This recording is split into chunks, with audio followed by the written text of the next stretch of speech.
Okay, we are currently live. Hello and welcome to Off the Wall Novels in a collaboration video with Everyone Who Reads It Must Converse. I am Daniel Backer and I'm joined by Noah Clemens. How's it going? Pretty good, bud. How are you? Doing great. Cool. Thanks for getting me on over here. I love this short story collection. It was really cool to see you doing another Pioneer. And then I just said if there's something we can collaborate on right off the rip, it is Oblivion, right? That's exactly right. Because I enjoyed your video as well on good old Neon, so it seemed only natural that we team up for the titular story in the collection. So if you want to kind of introduce what we're going to do here today, I'll give you the floor. Cool. Well, Oblivion is this, like you said, it's the name of the collection. There's a reason for that. There is a lot of power in this story. It is something that on the first read is just a mind blow.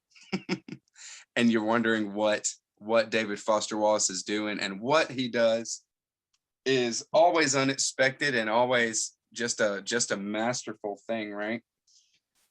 I would say that this is probably the scariest story in the whole collection. Just this fear, dread, insanity, madness, that kind of feeling is pervasive. We watch a character go through it, but there's something to be said about this story as far as it being triggering. There is an underlying subtext of abuse, and we'll get to that. That's right. And if I can interject here for a moment, I hadn't thought of this on our phone call preparing for this the other day, but David Foster Wallace outlined some of his thoughts in the essay that he wrote on David Lynch, which is in the collection. The name is completely escaping, with the cruise ship. The supposedly fun thing I'll never do again. There you go. Right. So on the essay on David Lynch in that collection, one of the pieces of insight that he gives about David Lynch's films is that it's not always something that's big and in your face that's terrifying. It's everything presented as being very normal, and then one thing that protrudes that doesn't stick, or that doesn't fit in with everything else, that makes it horrifying. And I think that is completely channeled into this short story, because the impression that you get when you start it and when you're reading it for the first time ends up being very, very different from what you end up taking from this story on subsequent reads and on paying attention to the tiny little details. And so we're going to get into all of that today in this video. Definitely. In true to form for David Foster Wallace, there is an overwhelming amount of detail. Yes. Overwhelming amount of this hyper realism, where you're just like, why is all this happening? And I will say, okay, so we can just get started on it then. Let's do it. Yeah. Our main character is Randall Napier, and we meet him, and he's at a little clubhouse on a golf course with his stepfather, and they have been rained out. His wife's stepfather, right? His wife's stepfather, yeah. But also his in-law. That's his right. That's wife's. Right. It's his in-law, but it's his wife's stepfather too, as well. And they've been rained out. It's raining. There's a thunderstorm outside or something. So they just went to the clubhouse. They're having a bite or something like this. And that's our opening. And he does a very human, normal thing, and he starts talking about his marital issues. Yep. And I think it's fair to say that, kind of like I'd mentioned, a lot of it sort of proceeds like you would expect in this kind of familiar setup of the son-in-law with the father-in-law, and the father-in-law is very dismissive, and right. He seems to, I think he's described at one point as like he sees that his father-in-law looks at him like a fly that's like intruded into the room, and the fact that he even voices these concerns in front of him just shows that he's incompetent and terrible, right? Well, and why would if you're going to kind of complain about your spouse, you don't want to do that to her parents. Right. You know what I mean? It's not a good look. But it is a guy's day. They're golfing, so you can kind of, you give it that. This is a story. And it goes on, and there's digressions all through it. There's this kind of thing where, like you said, it's not Sipe. Dr. Sipe is the dad there. He doesn't care what Randall's talking about. He doesn't have anything to say. He's not helpful, and he's not even acknowledging. But as a reader, we get a portrait, we get this picture painted for us of Randall and his wife Hope. Their daughter Audrey is of age to move out, so they're kind of in the empty nest stage of life, or approaching. They can see it approaching, and there is something that may be benign, something that is a small problem, but it has become horribly, what is it, like, just has so much energy, has so much behind it, that their relationship is like falling apart from it. And what it is that he snores. Well, he's accused of snoring. That's right. Hope is waking up night after night, and has been doing this for 7 months, it says at the beginning of this story when he's saying this, and wakes him up out of sleep and accuses him of snoring, and she can't sleep, and it's just every night over and over. And he is convinced that, at least most of the time, he's done this where he's not even asleep. He's awake, and she wakes up out of a dead sleep, hits him, and is like, "Stop snoring! I can't do this. I can't. You have to go sleep in Audrey's room." So he'll go sleep in, the daughter's bed, and also to say, just to point out right at the beginning, that Audrey is not his blood daughter. That's right. Hope is Audrey's mother, and Audrey is a step daughter, right? And to just push that a little bit further, I'd say it's like a pretty dominant theme among the different relationships that are explored in this story, that a lot of them are not either their first spouse. When talking about Dr. Sipe, for example, his new wife is described as the latest Mrs. Sipe, so that Right. there have been like others. And so I think that, like, within the sort of familiar marital problem of somebody snoring and keeping their spouse awake, the way that they introduce some of these deeper themes is that, like, a lot of the characters have already tenuous connections before these things start, and that there is like a little bit of maybe distrust and a feeling of disconnection before the story even starts. Right. Yeah, definitely. And we don't get much anything of Audrey except for from Randall in kind of flashbacks, or him, his memories or something like this. Randall is pretty much the only character that we really have a grasp on, and even that is tenuous. So he's basically denying the fact that he snores. It is this kind of thing where he is consumed by this as well, because there's fights, there's arguments, and he's at least willing in some ways to concede that, at least he says this, he's willing to concede that he might be snoring. He might be, it might be what Hope is saying that it is, but he doesn't think so. And she is very staunch on her claim, and will not concede anything. So he starts going to a counselor, couples counselor, but alone, which is another source of just makes his life, it's like a descent into madness. He's just getting consumed by this. But when that came through, I wanted to show. Please. Yeah. Okay.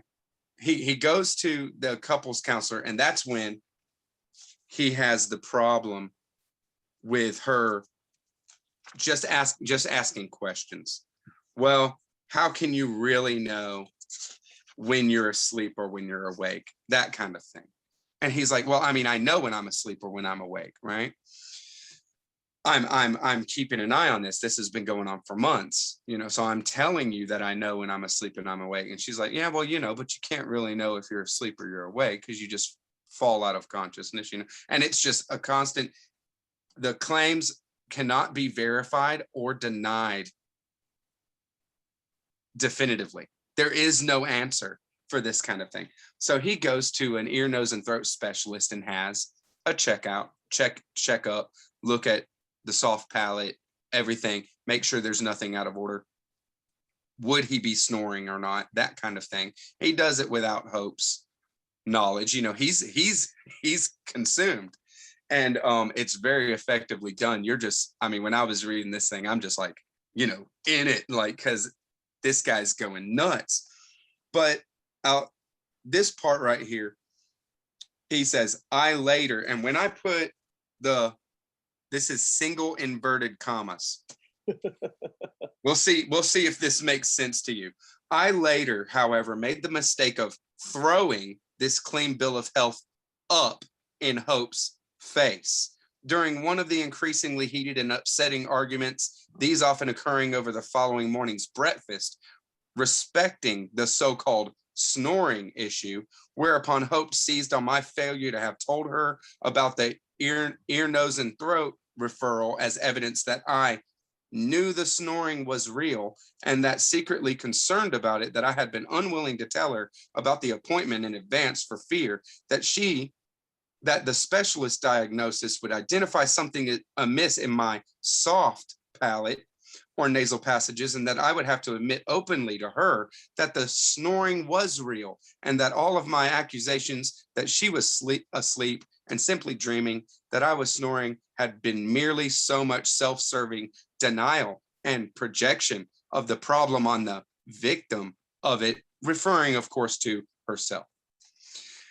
The single inverted commas make no sense. Like, why are they even there? You're not calling attention to something. You're not calling attention that something is not exactly what you're saying.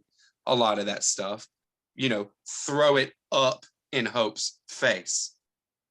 Why? So there's this punctuation and the ways that things are worded in this. You become really enwrapped in that kind of, he's losing it. He's losing it with that, Well, and I think one of the things that makes that so powerful is that he is one of those kind of like Wallace-like characters that's so neurotic and so well spoken. And since it's told in first person too, you really get everything from this guy's perspective. And then through that, even though he's the one that's telling you the story and it's framed in that way, we still are getting the sense of like dramatic irony here, that it's like there is something even within his hyper awareness and really intellectual perspective that he is not aware of, that's sort of like rising off of the top of the things that he's saying where we're distrusting him. And that's furthered by one of the things that makes us start to question, like, does he have a good grasp on his consciousness, that he's hallucinating constantly. He's hallucinating and knows that he's hallucinating, says that or, he knows he he's knows it, you know? Yeah, he calls it out. And then he staunchly claims that he knows when he's hallucinating and when he's not hallucinating. Mm-hmm.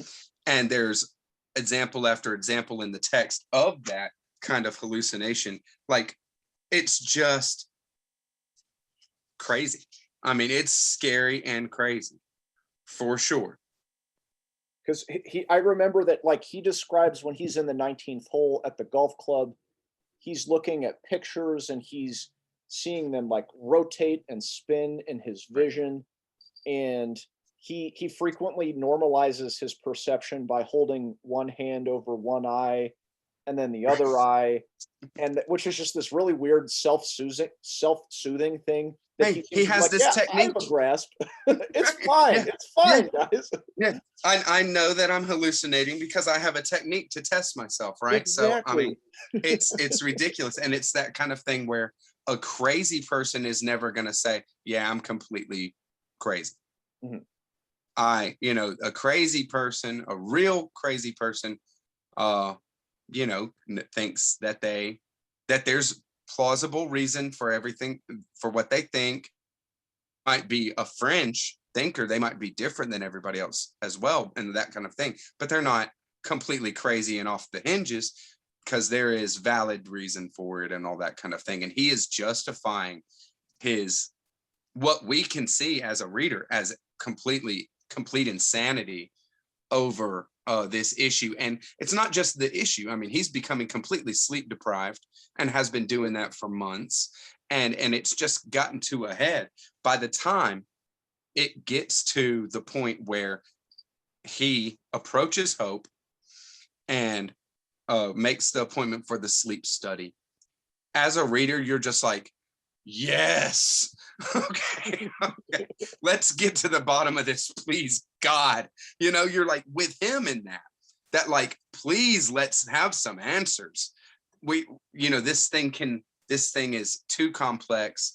Everybody has their own kind of subjective ideas. Randall, Hope, whoever. And there's just no way to confirm or deny it unless you have a third party full on sleep study. So they do that sleep study that is every Wednesday for like 6 weeks or 7 weeks, right? That's right, and they have to like recreate the conditions of their nighttime routines, and they hook them up to the like EEG Yeah. modes on their heads or something like that, and they're reading their things before they settle down and And everything. they're being recorded all night, all that kind of stuff. It's very, I mean, and it's of course another, just like this whole story and all of David Foster Wallace, done very well and to an exhaustive extent of describing the situation that they're in. And they're in a laboratory, they're in a sleep laboratory, and it's not fun. Yet he has this kind of self-righteousness the whole time, because he is doing this and he wants the truth no matter what it might be. And then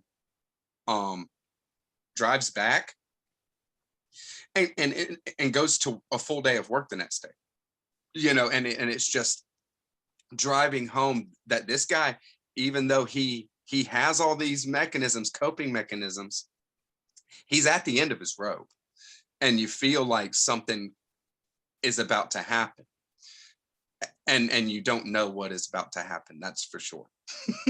See, and again, that's why like he pulls off, David Foster Wallace said, is like such this like excellent contrast here, because like at the end of the day, this does seem kind of like a trivial issue, it's like, and then I know that like alternate interpretations are given within the text of being like, well, isn't it possible that this is just empty nest syndrome, and that you Right. guys are projecting onto each other, and like you And kind of people start to snore. question his innocence, because he's being almost like performatively innocent and harmless in his willingness to be open as to the outcome of this thing, Right.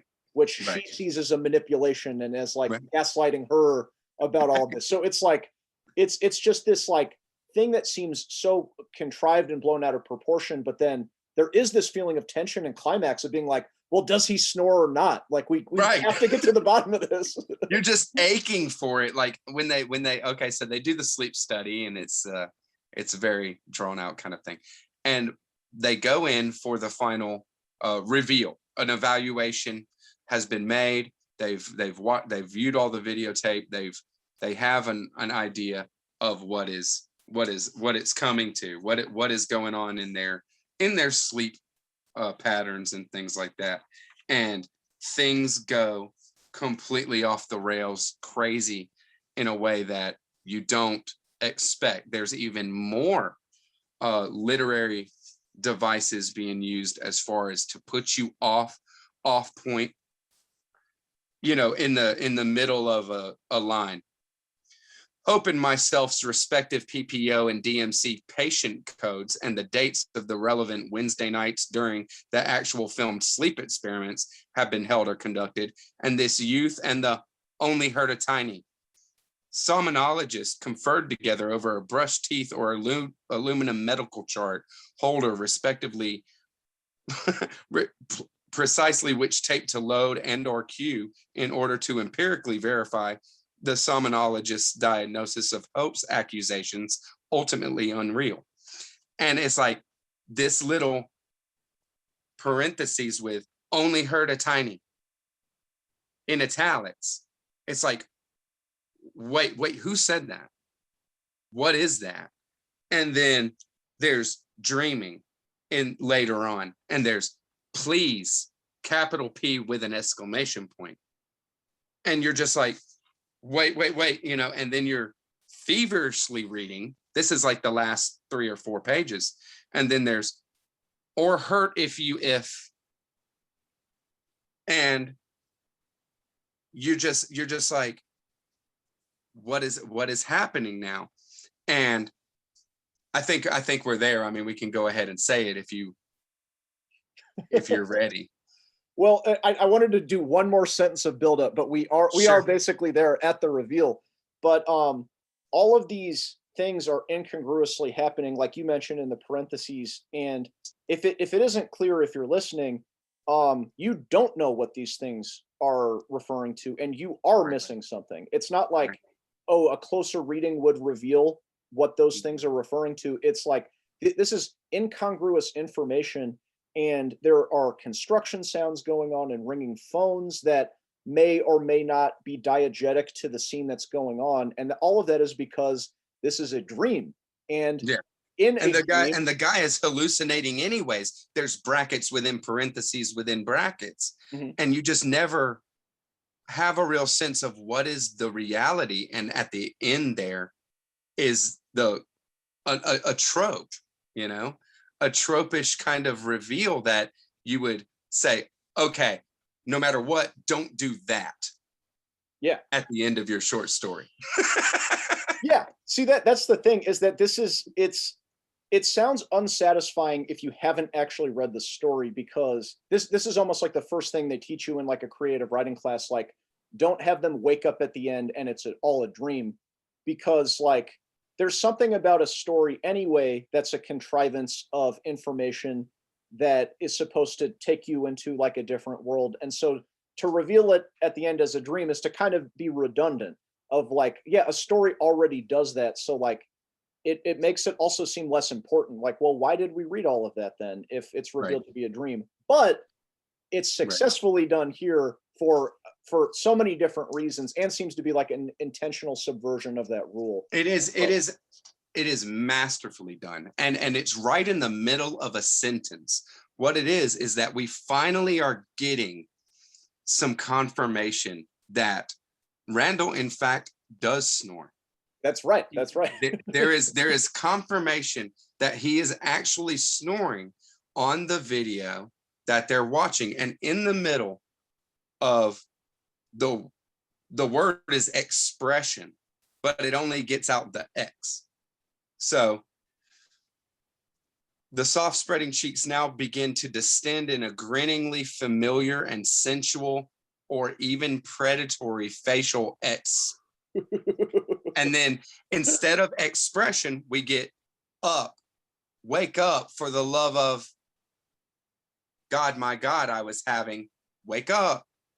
The worst dream, I'd certainly say you were. And in this little section here, it is revealed that it's a dream. And not only is it a dream, but it's Hope's dream. That's right.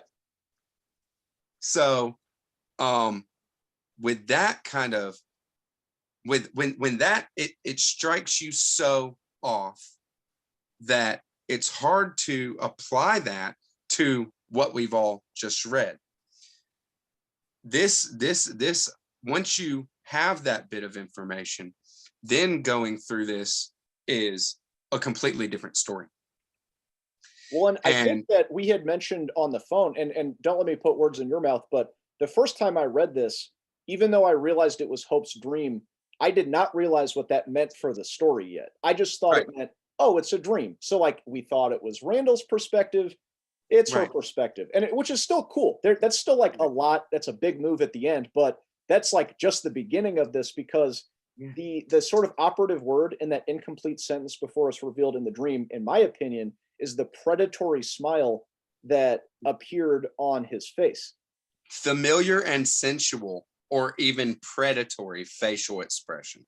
Yeah. That's the final of the dream talk that we get.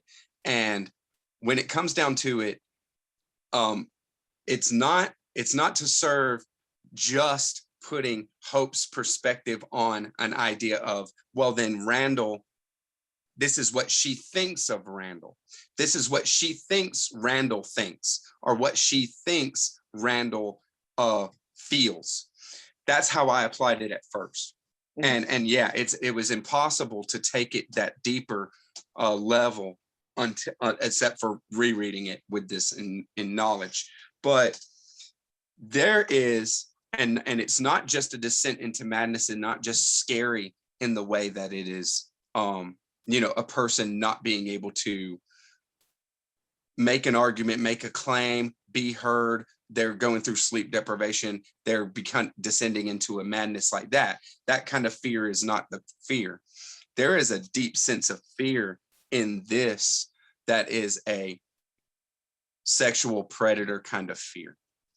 And that is not apparent on the first reading. There is times when certain things are said, but they are said then dismissed, or it is said in the way that those final words are, that it is an adjective to describe a smile that may be predatory or something. But to use that word, David Foster Wallace doesn't use a word without meaning exactly what that word means. Right.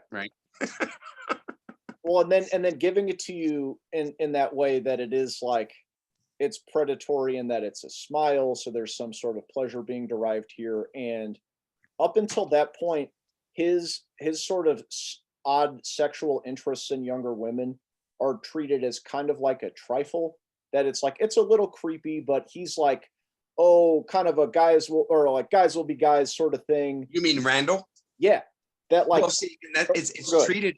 I took it as like an accusation that didn't have any founding. That like Hope is putting this accusation out there, like, I seen the way you look at her sometimes, or something like Audrey, his not blood daughter, and him being like, this is ridiculous, I don't, and dismissing it, and rightfully so, if there's nothing there, and that was how it was kind of handled. But there is that fear of thoughts that Randall has kind of about Audrey, and in the dream. Now we got to keep in mind always that this is Hope's dream.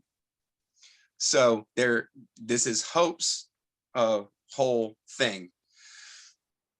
That in the dream, or in that Randall has a hallucination where it is Audrey's breasts are going up and down in her sweater, like pistons is what it's called. And this is a hallucination, that he kind of is hallucinating that, and he knows he's hallucinating that. That's why it was called out like that. But then he has a hallucination of Audrey being supine on a canoe and him straining piston like above, which is, when you read it again in that way, it is completely horrifying. Yeah. And there's this fear and anger and rage. Randall is going through anger and rage. He talks of it from his point of view when he's having these arguments with Hope, that he can't convince her that he is willing to concede that he might be snoring or something like this, and that he went to the ear, nose, and throat doctor to do something about it. And she just dismisses it, and is saying, well, you know that this is the thing, that's why you didn't tell me, but whatever, that there's a rage that comes up in him. There's anger, and there's a lot of rage and anger in this as well. And this is dream stuff. The fear, the rage, the anger, these kind of things, those are the reality, but they don't apply to a snoring problem between a married couple.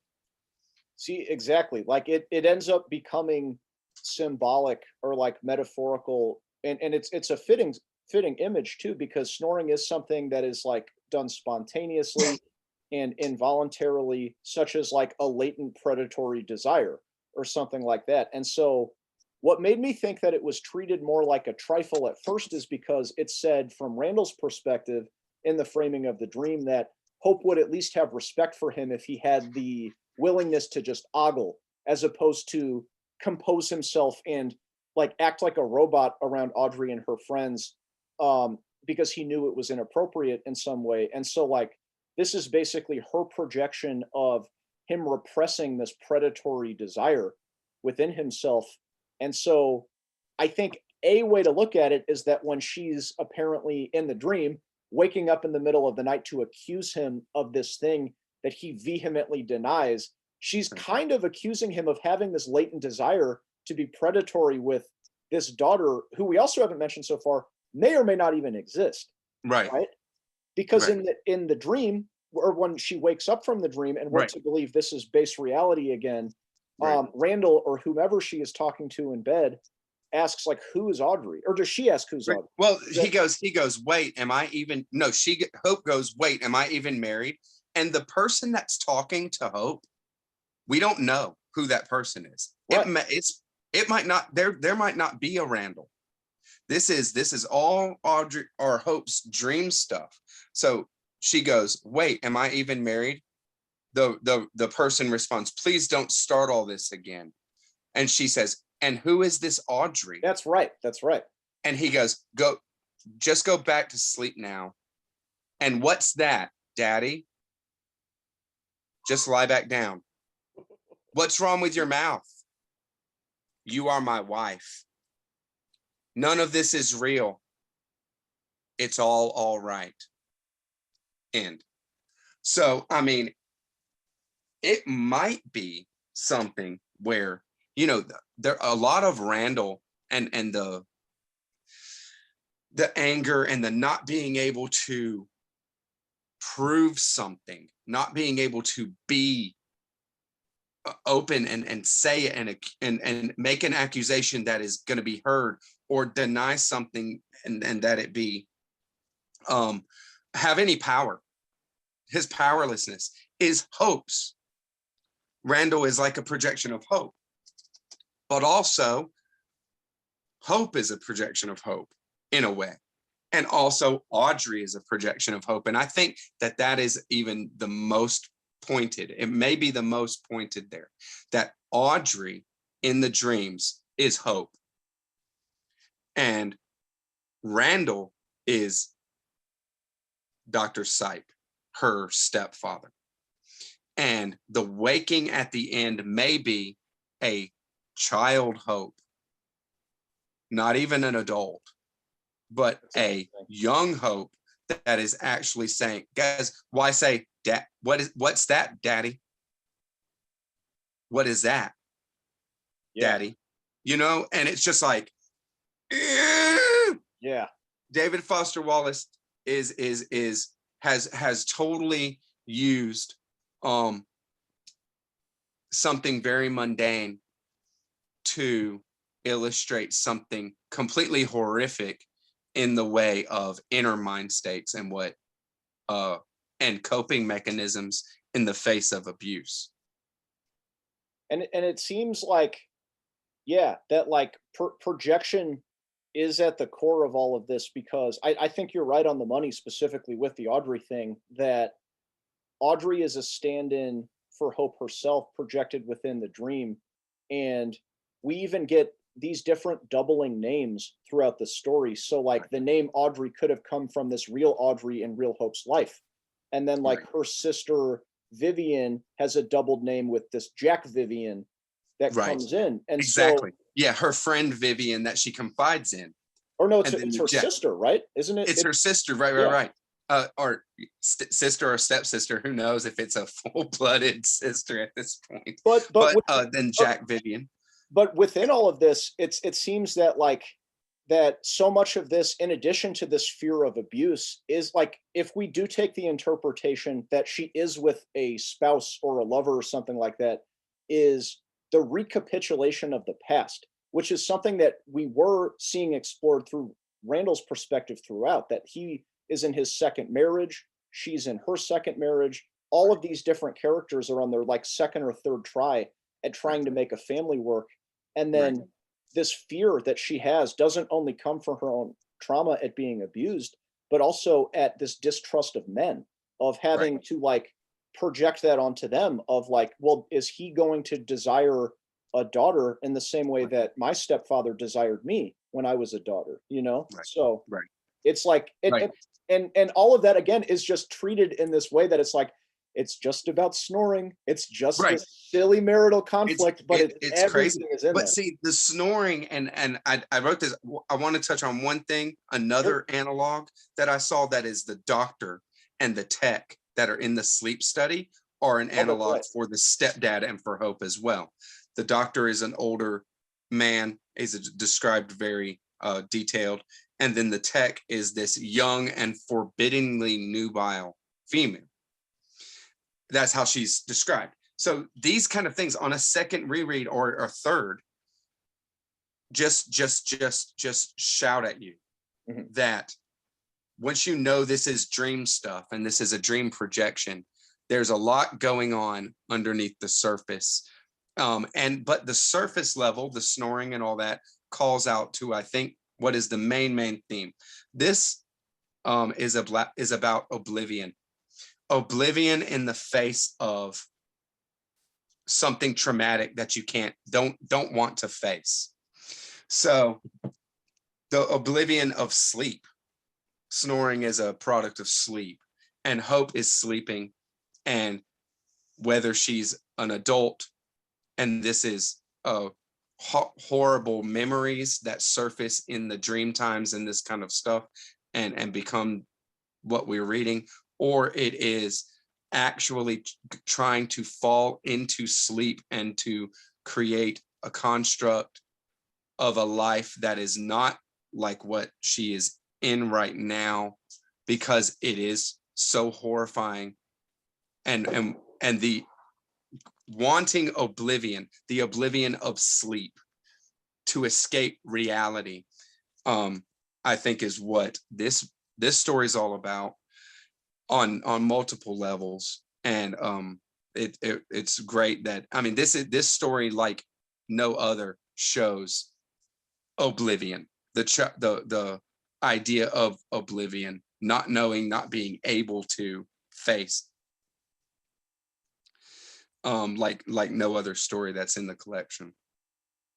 Well, and that's what I think makes it such a masterpiece too, is that, like we said, treated indelicately, revealing everything to be a dream usually makes it seem like, well, what was the point of all of that? But what makes it so impactful here is that even after it's revealed that any of the details that we just saw might have been just these projections that have no basis in reality, or at least a very like transferred basis in reality, it makes it more impactful. It makes it more horrifying, because we know that it's like this is her subconscious struggling trying to deal and to cope, and it's too big right for her or for us as a reader to understand it, and its only expression that it can take is into this really weird dream that ends up just becoming like more than the sum of its parts, and just these like horrifying elements that end up coming toward the end of this dream, where like the doctors at the table rip their faces off, and these images are coming together, and it's described in this like totally incongruous way, which is what a nightmare feels like, that there are not these smooth transitions, and people who shouldn't know each other are appearing in the same place, and at one point one of the technicians mouths the word suicide to Randall, And Right. that was a moment Right. I remember reading that the first time in college and just chills, just because Right. it's so harmless, but it's just Right. haunting. These Yeah, details and that he it's puts like, in there. at first reading, you're like, well, he's really at the end of his rope, huh? And then the second or third, when you know this is a dream and that it's Aubrey's projection light here, that like her reality is so horrifying that she's contemplating suicide. Yeah. This kind of thing comes into play. So it's hardcore. David Foster Wallace doesn't pull any punches. He does not.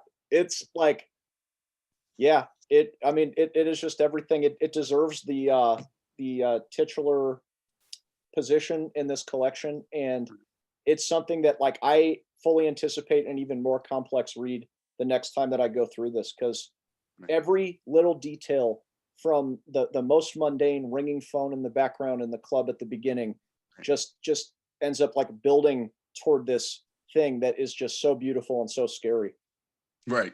Yeah, it's terrifying, horrific.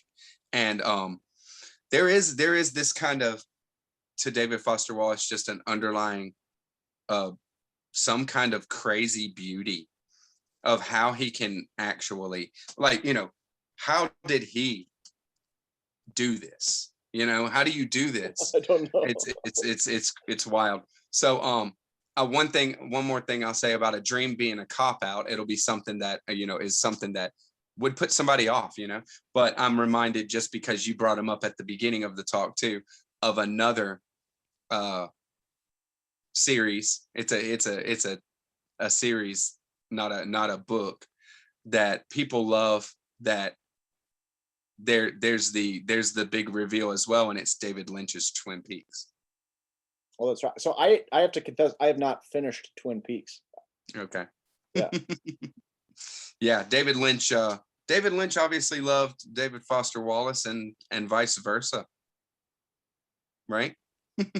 I mean, I wasn't aware David Lynch liked David Foster Wallace, but I mean, yeah, I'm familiar with the like, and it makes sense when you think of it, because I think unfortunately David Foster Wallace gets a reputation sometimes as just being this like really heady academic writer, and there isn't always like the surreal reputation that I think he should have, and that like dream Oh quality yeah. that David Lynch is so good at. So Oh yeah, and I mean, with this story, it's on display. Maybe more than any other, that the surreal feeling. And I had said that this is David Foster Wallace doing Twilight Zone, mhm. because it feels like that. You're just like, where am I and what is happening? And you can't wait to kind of get the crux of it. And then when you get the crux of it, you kind of wish you didn't. Yeah, It's bad. It's wild. All right. So I got nothing else. man, I think that's anything further I could say would just beat a dead horse. I think we got it. Well, thank you very much for having me on, Daniel. This was really, really fun. Absolutely. It was great talking to you, Noah. So yeah, this has been Off the Wall Novels in collaboration with Everyone Who Reads It Must Converse. So yeah, thanks for stopping by. You got it. Have a good night, buddy. You too. See ya.